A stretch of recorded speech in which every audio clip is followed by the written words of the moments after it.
नमस्कार।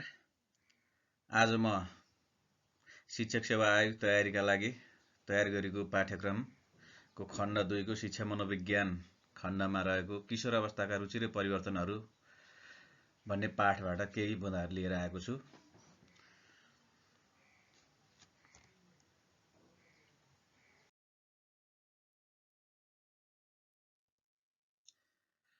किशोर अवस्था भनेको अङ्ग्रेजीमा किशोर अवस्थालाई एडोलसेन्स भनेर चिनिन्छ। ल्याटिन भाषाको एडल्सकेयरबाट विकसित भएको शब्द हो यो। शाब्दिक अर्थ टु ग्रो अर्थात् वृद्धि हुनु भन्ने बुझिन्छ। किशोर अवस्था भनेको परिपक्वतातर्फ बढ्ने उमेर हो। सामान्यतया 20-21 वर्षमा परिपक्वता प्राप्त गरिसकिन्छ र किशोर अवस्था भनेको 18 वर्षसम्मको अवधिलाई किशोर अवस्था भनिन्छ। 13 वर्षदेखि केटीहरूमा रजस्वला र केटाहरूमा वीर्यपतनको सुरुवातले किशोर अवस्थामा प्रवेश गरेको सङ्केत गर्छ। केटीहरूमा रजस्वला हुनु र केटाहरूमा वीर्यपतनको सुरुवात हुनु अथवा स्वप्नदोष हुनु थाल्नु भनेको किशोर अवस्थामा प्रवेश गरेको सङ्केत हो। सामान्यतया 13 देखि 18 वर्षको समयावधि हुन्छ। किशोर अवस्था भनेको 13 to 18। केटीहरू 13 र केटाहरू 14 वर्षमा किशोर अवस्थामा प्रवेश गर्छन्। केटीहरूको वृद्धि विकास छिटो हुने भएको हुनाले केटीहरू 13 वर्ष र केटाहरू 14 वर्षमा किशोर अवस्थामा प्रवेश गर्छन्। मनोवैज्ञानिक हिसाबले यो समय वयस्कको सङ्घारमा घुलन हुने समय हो। किशोर अवस्था भनेको वयस्कको सङ्घारमा घुलन हुने समय हो। किशोर अवस्थामा व्यक्ति अरूभन्दा तल्लो तहको जेठो नठानी अधिकारका हिसाबमा समान छु भन्ने ठान्छन्। अर्थात् किशोर अवस्थाका व्यक्तिहरूले अरूभन्दा तल्लो तहको चाहिँ होइन, जेठो चाहिँ ठान्दैनन्, तर अधिकारको हिसाबले चाहिँ म समान छु भन्ने ठान्छन्। बौद्धिक विकास तीव्र गतिमा हुन्छ। किशोर अवस्थामा बौद्धिक विकास तीव्र गतिमा हुन्छ।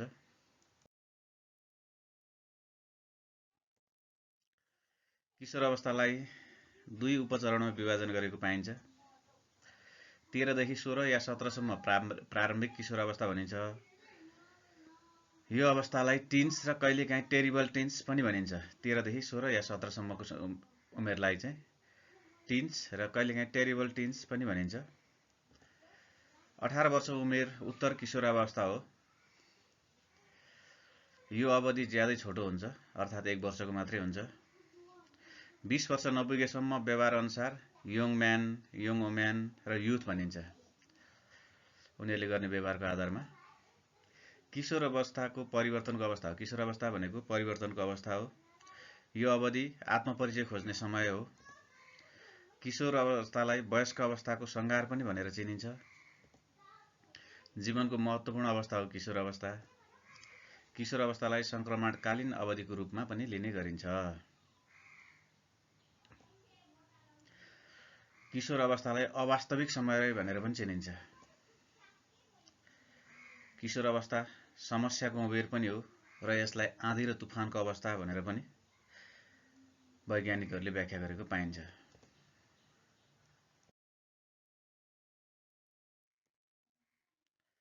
किशोर अवस्थाका बाह्य शारीरिक परिवर्तनहरू, खास गरेर केटीहरू रजस्वला पूर्व वार्षिक 2.5 इन्चका दरले उचाइ प्राप्त गर्छन्। त्यसपछि वृद्धि दर चाहिँ क्रमशः घट्दै गई 17-18 वर्षमा परिपक्व हुन्छन्। केटाहरू 14 वर्षको उमेरमा सबैभन्दा बढी उचाइ बढ्छ। केटाहरूको चाहिँ 14 वर्षको उमेरमा सबैभन्दा बढी उचाइ बढ्छ। यो बाह्य परिवर्तन हो। खोप नपाएका वा रोगबाट सताइएका बालबालिका 15.3 वर्षपछिको उचाइ सन्तोषजनक पाइन्न। बेलैमा खोप पाएन भने बालबालिकाको उचाइ चाहिँ राम्रोसँग बढ्न पाउँदैन र 15 वर्ष 3 महिनापछि चाहिँ 15.3 वर्षपछि चाहिँ उचाइ राम्रोसँग बढ्दैन। केटीहरूको रजस्वला अघिको तौल उच्च हुन्छ भने रजस्वला पछि तौल घट्दै जान्छ र केटाको चाहिँ 16 वर्षको उमेरमा सबैभन्दा बढी तौल बढ्छ। किशोर अवस्थामा शरीरका अनुपातहरू मिल्न पुग्छन्। शरीरले उपयुक्त आकारको ग्रहण गर्छ र खास गरी किशोर अवस्थामा शरीरको आकार भी सेपको बन्छ। यौन अङ्गहरूले परिपक्व आकार प्राप्त गर्ने, तर कार्यमूलक दृष्टिले अझै समय लाग्छ। किशोर अवस्थामा यौन अङ्गहरू परिपक्व भइसकेका हुन्छन्। तिनीहरूले परिपक्व आकार पनि प्राप्त गरेका हुन्छन्, तर कार्यमूलक दृष्टिले चाहिँ अझै समय कुर्नुपर्छ। वयस्क अवस्थासम्म पर्खनुपर्छ। केटीहरूमा स्तनले पूर्ण आकार पाउने, फराकिलो हुने, स्वरमा माधुर्यता आउने, केटाहरूमा दारीजुङ्गा पलाउने, स्वर परिवर्तन हुने, पाखुरा र कुमको आकार सुहाउने अवस्थामा पुग्ने हुन्छ।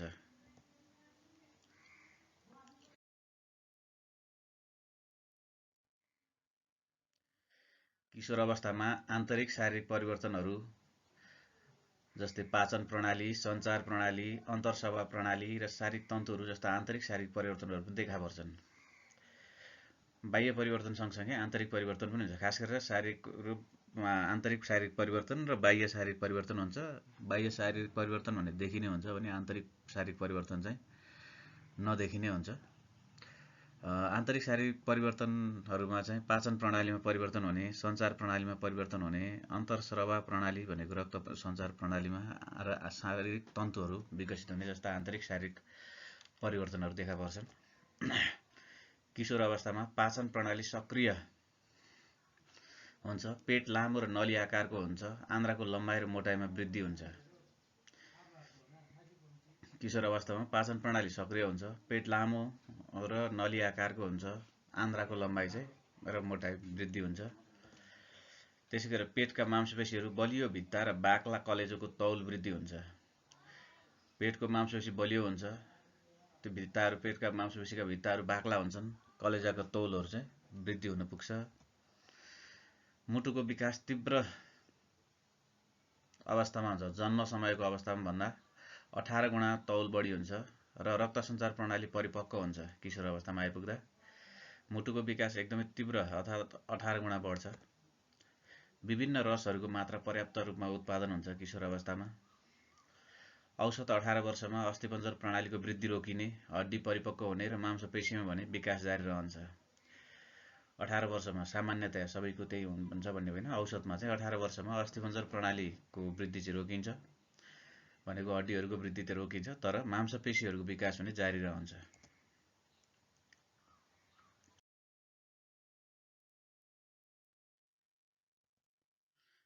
किशोर अवस्था भनेको तीव्र संज्ञानात्मक विकासको अवस्था हो, संज्ञानको विकास हुने अवस्था पनि हो यो अवस्था, र यसमा चाहिँ आत्मपरक विचारहरू घट्न थाल्छ।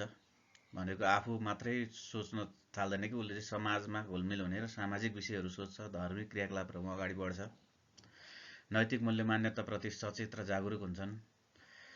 15 वर्षबाट वयस्क व्यक्ति चाहिँ गुणको विकास सुरु हुन्छ। 15 वर्षको उमेरबाट वयस्क व्यक्तिमा चाहिँ विभिन्न गुणहरूको विकास सुरु हुन्छ। किशोर अवस्थामा खास गरेर 5 वटा संज्ञान क्षेत्रमा, संवेगात्मक क्षेत्रमा विकास भएको हुन्छ।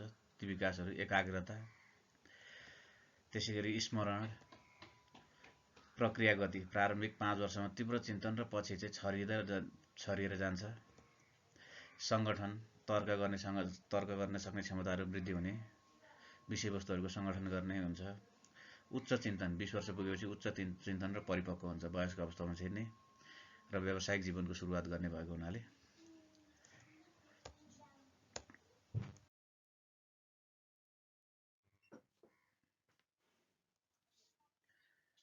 इमोसन, संवेग। यो इमोसन भनेको ल्याटिन भाषाको इमोबरबाट उत्पत्ति भएको भाषा हो। इमोसन अर्थात् संवेग ल्याटिन भाषाको इमोबर भन्ने शब्दबाट उत्पत्ति भएको हो। त्यसैगरी यसको अर्थ हुन्छ टु स्टियर अप अर्थात् to excite or to agitate, अर्थात् नेपालीमा यसलाई खलबल्याउनु, उत्तेजित हुनु वा आवेशमा आउनु भन्ने हुन्छ। जर्सेल्टका अनुसार आवेशमा आउनु, उत्तेजित हुनुलाई संवेग भनिन्छ। त्यसै गरेर वुडवर्थले प्राणीलाई भड्काउने वा उत्तेजित पार्ने कार्य संवेग हो भनेका छन्। संवेग सकारात्मक र नकारात्मक दुवै प्रकारको हुन्छ। संवेग जन्म पश्चात सुरु भए पनि किशोर अवस्थामा चरम अवस्थामा पुग्छ, अत्यन्तै विकसित अवस्थामा पुग्छ। परम्परागत रूपमा संवेगात्मक अवस्थाको बाधाको उमेर किशोर अवस्था हो वा आँधीबेहरीको अवस्था हो भनेर भन्ने गरिन्छ। सर्वप्रथम किशोर अवस्थाको वैज्ञानिक अध्ययन गर्ने मनोवैज्ञानिक अमेरिकाका जी स्टेन्टली हल हुन्। किशोर अवस्थाको वैज्ञानिक अध्ययन गर्ने प्रथम वैज्ञानिक अमेरिकाको जी स्टेन्टली हल हुन् र उनले यो अवस्थालाई a period great stress and स्ट्रम and strife भनी परिभाषा गरेका छन्। हर्लक, अन्ना फर्न र लेर्ने जोसलेनले पनि यस्तै धारणा राखेको पाइन्छ। किशोर अवस्थामा उत्तेजना एकदमै धेरै हुन्छ, इमोसन, संवेग। यो चाहिँ आँधी र बेरीको अवस्था पनि हो र संवेगको उच्च अवस्थामा पुग्छ। किशोर अवस्थाका 20% जतिमा उच्च संवेग र अन्यमा सामान्य हुन्छ। यो भनाइ चाहिँ मार्गरेट र युएसए का अन्य अध्ययनहरूमा सन् 1990 मा चाहिँ जनाइएको छ। मनोविज्ञान सम्बन्धी अध्ययनहरूले जनाएको कुराहरू यो।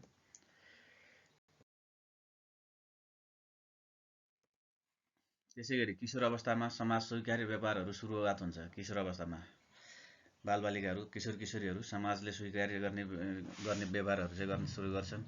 त्यसरी किशोर अवस्थाबाट मानवले चाहिँ आफ्नो कर्तव्यबोधको सुरुवात गर्दछ। किशोर अवस्थामा धर्म र संस्कृतिप्रति लगाव ज्यादा हुन्छ। किशोर अवस्थामा आइपुग्दा धर्म र संस्कृतिप्रति लगाव बढ्छ। अर्को सो पहिचान र संवेगले प्रभाव पार्ने उमेर पनि किशोर अवस्था हो। यो अवस्थामा सो पहिचानको खोजी गर्छन् र संवेगले एकदमै प्रभाव पार्छ। यस्तो बेलामा चाहिँ सकारात्मक संवेगमा ध्यान दिन सकियो भने राम्रो हुन्छ।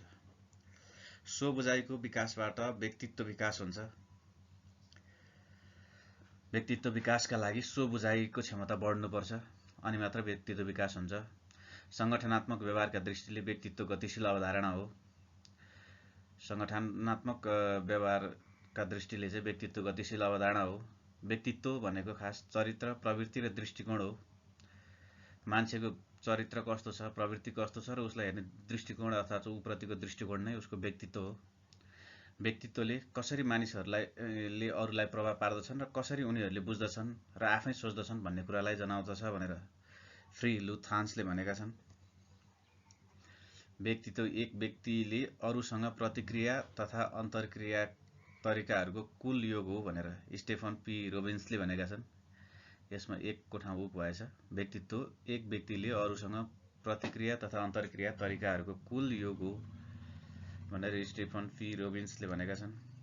त्यसै गरेर व्यक्तित्व भनेको वैयक्तिक विशेषताहरू एवं प्रवृत्तिहरूको एउटा स्थिर समूह हो जसले मानिसका विचार, भावना तथा कार्यमा समानता र भिन्नता निर्धारण गर्दछ भनेर आर्नोल्ड तथा फेल्डम्यानले भनेका छन् व्यक्तित्व विकासको सम्बन्धमा।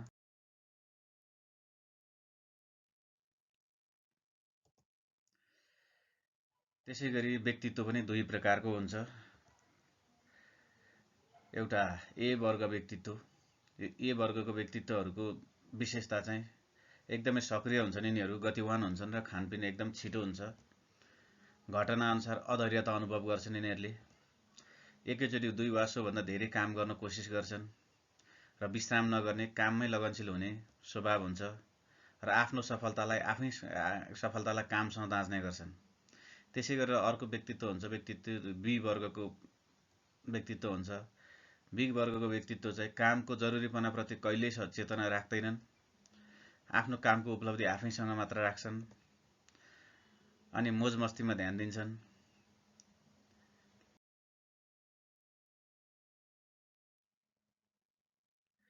व्यक्तित्व प्राय वयस्क व्यक्तिमा अध्ययन गरिन्छ भने प्रवृत्ति बालबालिकाको गुणहरूको अध्ययन हो। खास गरेर व्यक्तित्व अध्ययन चाहिँ बालबालिकामा गरिँदैन, वयस्क व्यक्तिमा गरिन्छ र वयस्क व्यक्तिमा व्यक्तित्व अध्ययन गरे जस्तै बालबालिकामा चाहिँ प्रवृत्ति अध्ययन गरिन्छ, उसको प्रवृत्ति चाहिँ कस्तो छ भनेर। र त्यो प्रवृत्ति भनेर चाहिँ बालबालिकाको गुण हो र यो प्रवृत्तिको चाहिँ 3 वर्ग हुन्छन् भनेर एलेक्जेन्डर चेस र स्टेल ए थोमसले भनेका छन्। त्यो 3 वर्गहरूमा एउटा सहज बालक हुन्छ जो चाहिँ सकारात्मक हुन्छ, उसले सकारात्मक सोचको विकास गरिरहेको हुन्छ। अर्को चाहिँ कठिन बालक हुन्छ, नकारात्मक सोच हुन्छ, उसँग नकारात्मकतातर्फ बढी जान्छ र अर्को चाहिँ सुस्त बालक हुन्छ अर्थात् लो इन्टेन्सिटी अफ मोड हुन्छ भनेका छन्। त्यसै गरेर यो व्यक्तित्वकै क्रममा चाहिँ चेस र थोमसको वर्गीकरणलाई चाहिँ परिमार्जन गरेर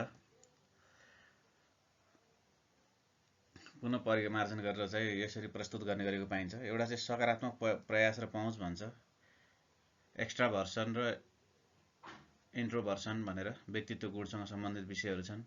त्यसै गरेर नकारात्मक प्रभावकारिता भनेर इन्ट्रोभर्सन र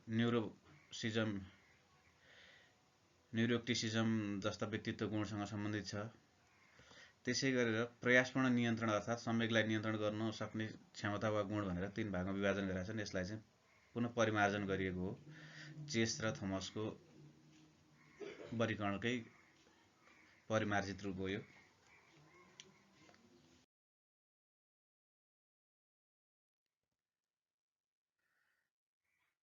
किशोर अवस्थाका विकासात्मक कार्यहरू भनेर किशोर अवस्थामा समान उत्तरदायी भूमिका निर्वाह गर्ने आकांक्षा राख्छन् बालबालिकाहरूले।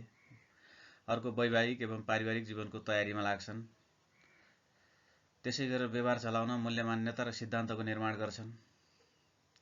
त्यसै गरेर सामाजिक रूपमा उत्तरदायी व्यवहार प्रदर्शन गर्न खोज्छन् उनीहरू र दुवै यौन समूहका साथीहरूसँग परिपक्व सम्बन्ध स्थापित गर्छन् अनि आफ्ना यौन समूहको सामाजिक भूमिका निर्वाह गर्न सिक्दछन्। आफ्नो शारीरिक संरचनालाई स्वीकार गर्न पुग्छन् किशोर अवस्थामा र शरीरलाई प्रभावकारी ढङ्गले काममा लगाउँछन्। आमा बाबु र अन्य बुढापाकाहरूबाट संवेगात्मक स्वतन्त्रता प्राप्त गर्न चाहन्छन् र प्राप्त गर्छन् पनि।